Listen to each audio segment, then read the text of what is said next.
Hi friends, మొదటిసారికి Mehab channel వీడియోసిన వారు subscribe చేసుకోండి. ఈ నెల 27, 28న అసెంబ్లీ సమావేశాలు జరుగుతున్నాయి. ఈ సమావేశంలో జాబ్ క్యాలెండర్ ఆమోదం ఉండబోతుందండి. సో దానికి సంబంధించినటువంటి డీటెయిల్స్ వెళ్ళే ముందు ఒక చిన్న ఇన్ఫర్మేషన్.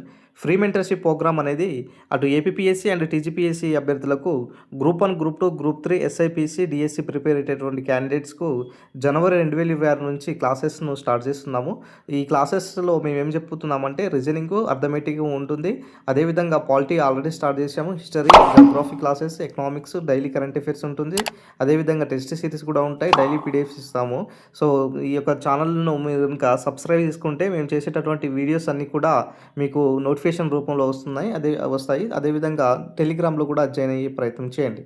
అయితే ప్రభుత్వం ఏం భావిస్తుందంటే సభలో 40,000 ఉద్యోగాల గురించి చర్చించి జాబ్ క్యాలెండర్ ప్రకటిస్తాము అనేసి మనకు 2 days బ్యాకే సీఎం గారు చెప్పడం జరిగింది. ఈ సభలో అంటే అసెంబ్లీ సమావేశం ఏదైతే జరుగుతున్నాయో 27, 28న శీతాకాల సమావేశాలు ఏదైతే జరుగుతున్నాయో ఈ సమావేశాల్లో ఖచ్చితంగా జాబ్ క్యాలెండర్ సంబంధించినటువంటి ఏదైతే ఉన్నదో దానిపై చట్టబద్ధత కల్పించాలన్న ఉద్దేశంతో కూడా ఈ యొక్క ప్రపోజల్ ఉండబోతుంది. ఎందుకంటే ఇప్పటి నుంచే కాదు, చాలా రోజుల నుంచి వ్యతిరేకత వస్తుంది. సో మేజర్గా 1 yearలో 2 లక్షల ఉద్యోగాలు భర్తీ చేస్తామనేసి కాంగ్రెస్ ప్రభుత్వము తీసుకొచ్చినటువంటి దాంట్లో మరి ఇప్పటివరకు ఒక నోటిఫికేషన్ కూడా విడుదల కాలేనందున ఈసారి మాత్రము ఈ సభలో 40,000 ఉద్యోగాలకు సంబంధించినటువంటి ప్రకటన సభలో చర్చించి 40,000 ఉద్యోగాలు ప్రకటిస్తామనేసి 2 days బ్యాకే సీఎం గారు చెప్పడం జరిగింది కదా. సో ఖచ్చితంగా ఈ అసెంబ్లీ సమావేశంలో జాబ్ క్యాలెండర్ సంబంధించినటువంటి ఉండే అవకాశం ఎక్కువగా ఉంటుంది. అదేవిధంగా వేతన సవరణ, అదేవిధంగా కాంట్రాక్ట్ అండ్ పార్ట్ టైం ఉద్యోగుల క్రమబద్ధీకరణ సంబంధించినటువంటి విషయాలు కూడా ఇక్కడ చర్చిస్తారండి. ఎందుకంటే మనకు శాంతికుమార్ కరికులం కమిటీలో మేజర్గా కాంట్రాక్ట్ అండ్ అవుట్సోర్సింగ్ సంబంధించినటువంటి ఉద్యోగాలకు సంబంధించినటువంటి డీటెయిల్సే రానందువలన ఇంటెలిజెన్స్ వర్గాలు దీనిపై ప్రయత్నాలు చేస్తున్నారు. ఎందుకు దీనికి సంబంధించినటువంటి వాళ్ళు ఎంక్వైరీ చేస్తున్నారు. అయితే ఇప్పుడు ప్రజెంట్గా ఇక్కడ ఉన్నటువంటి ప్రభుత్వ ఖాళీలు ఏదైతే ఉన్నాయో ఈ ప్రభుత్వ ఖాళీలకు సంబంధించినటువంటి విషయాలు భాగంగా మరి జాబ్ క్యాలెండర్ ఇక్కడ అనౌన్స్ చేసే అవకాశాలు ఎక్కువగా కనబడుతున్నాయి. ఒకసారి మనకు చట్టబద్ధత కల్పించింది అనుకోండి, 1/1 2026 నుంచి కొత్త సంవత్సరం ఏదైతే ఉన్నదో 2026 నుంచి నోటిఫికేషన్స్ అనేది యథావిధిగా వచ్చే అవకాశం ఎక్కువగా కనబడుతుంది. సో ఇప్పుడు మనకు ఏపీఎస్సీలో నిన్ననే మనకు ఒక ప్రకటన వచ్చింది. జాబ్ క్యాలెండర్ అనేది 2026లో జాబ్ క్యాలెండర్ ఉండబోతుంది అనేసి కూడా అక్కడ ప్రకటించారు.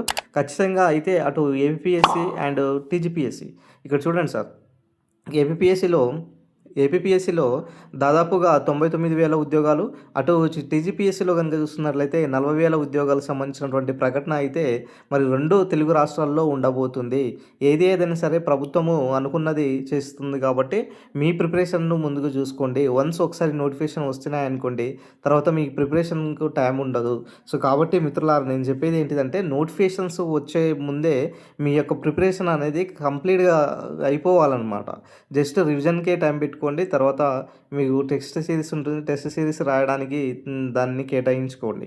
సో మీరు అట్లా కేటాయించుకుంటే ఏమవుతుందంటే 1 by 1 మీరు స్టెప్పులు దాటుతూ ఉంటుంది. మళ్ళీ మీకు గోల్కి రీచ్ అయ్యే అవకాశం ఎక్కువగా కనబడుతుంది అనమాట. ఏదైనా సరే అసెంబ్లీ సమావేశంలో ఈ జాబ్ క్యాలెండర్ సంబంధించినటువంటి ఆమోదం అయితే ఉండబోతుంది. ప్రభుత్వం దీనిపై చాలా సానుకూలంగా ఉన్నది కాబట్టి 40,000 ఉద్యోగాలకు సంబంధించినటువంటి భర్తీ ప్రక్రియ అయితే ఉండబోతుంది. సో మనం చూస్తూ ఉండాలి ఫ్రెండ్స్. రాబోయే రోజుల్లో ఇంకా చాలా మార్పులు జరగబోతాయి. అంటే జాబ్ క్యాలెండర్ ఇయర్లీ వైజ్గా అట్లాంటివి కూడా ప్రభుత్వం ప్రకటించే దిశల్లోనే ఉన్నది. మరి ఇన్ని రోజుల వరకు మరి నోటిఫికేషన్స్ లేనందువలన మరి నిరుద్యోగుల నుంచి తీవ్ర వ్యతిరేకత వస్తుందనేసి భావించి కూడా ఇటు ప్రభుత్వము దీనికి సంబంధించినటువంటి సంక్రాంతి తర్వాత మరి గ్రూప్ 1 లాంటి 270 పోస్టులతో కూడా వేయాలనేసి కూడా ఇప్పుడు ఉన్నది. సో ఏదైనా సరే 2026లో నోటిఫికేషన్ 100% వచ్చే అవకాశం ఎక్కువ కనబడుతున్నాయండి. సో ఇది ఈరోజు సంబంధించిన అప్డేట్. వీడియో నచ్చితే లైక్ చేయండి, షేర్ చేయండి, సబ్స్క్రైబ్ చేసుకోండి సార్.